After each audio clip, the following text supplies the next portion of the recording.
ইয়া আহলা গাজ্জা, হে বাইতুল মাকদিসের অধিবাসীরা, হে সম্মান ও মর্যাদার অধিকারীরা, আপনারা সাক্ষী থাকেন। শাহজালালের মাটি থেকে আপনারা সালাম দেন, হাজী শরীয়তুল্লাহর মাটি থেকে আপনারা সালাম দেন, মুসলিম বঙ্গ থেকে আপনারা সালাম দেন। আমাদের শরীরটা এখানে আটকা পড়ে আছে, আমাদের মন মসজিদ আল আকসার সাথে, আমাদের অন্তর বাইতুল মাকদিসের সাথে। আল্লাহর কসম, আমাদের সামর্থ্য থাকলে আমরা এই জিহাদে আপনাদের সাথে থাকতাম, আপনাদের সামনে থাকতাম, আপনাদের পেছনে থাকতাম, আপনাদের বামে থাকতাম, আপনাদের ডানে থাকতাম। ফিলিস্তিনে আজকে যে গণহত্যা হচ্ছে, এর জন্য যেভাবে ইসরায়েল দায়ী সেভাবে আমেরিকা দায়ী, যেভাবে ইসরায়েল দায়ী সেভাবে পশ্চিমা বিশ্ব দায়ী। হিন্দুত্ববাদ এবং মুসলিমবাদ একে অপরের মিত্র। তারা পুরো বিশ্বজুড়ে মুসলিমদের বিরুদ্ধে চক্রান্ত করছে, তারা বাংলাদেশের বিরুদ্ধে চক্রান্ত করছে। অনেকেই প্রস্তাব তুলেছেন পাসপোর্টে এক্সেপ্ট ইসরায়েল নীতি পুনর্বহাল করা হোক। এটি একটি সঠিক দাবি, এটি একটি সম্মানজনক অবস্থান। এই দাবি পূরণ করতে হবে।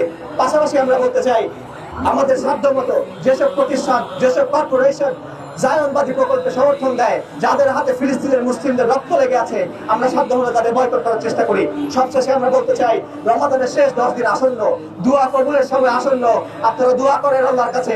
দোয়া কবুলের সময়ে, ইফতারের সময়, সেহরির সময়, তারাবির সময়, তাহাজ্জুদের সময় আল্লাহর কাছে দোয়া করেন। মুসলিমের জন্য দোয়া করেন, বিজয়ের জন্য দোয়া করেন, জালিমের বিরুদ্ধে দোয়া করেন, ফিরআউন এবং নমরুদের বিরুদ্ধে দোয়া করেন, কুফরি শক্তি এবং শিরকি শক্তির বিরুদ্ধে দোয়া করেন। ওয়া আখিরু দাওয়ানা আলহামদুলিল্লাহি রাব্বিল আলামিন।